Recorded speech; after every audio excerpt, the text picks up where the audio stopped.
রোজা রেখে clean shave করলে রোজার হক আদায় হবে না।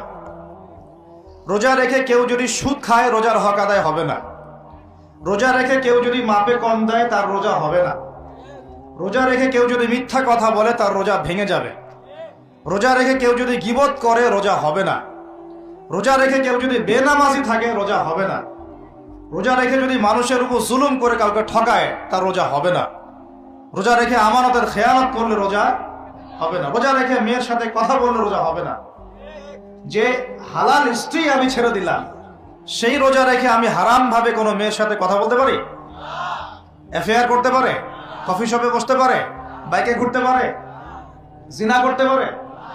রোজা রাখার অর্থ হচ্ছে আল্লাহর সব হারাম ছেড়ে দেওয়া। সেই ব্যক্তির না খেয়ে থাকায় এবং সেই ব্যক্তির পানি পান না করায় আল্লাহ পাকের কিছুই আসা যায় না।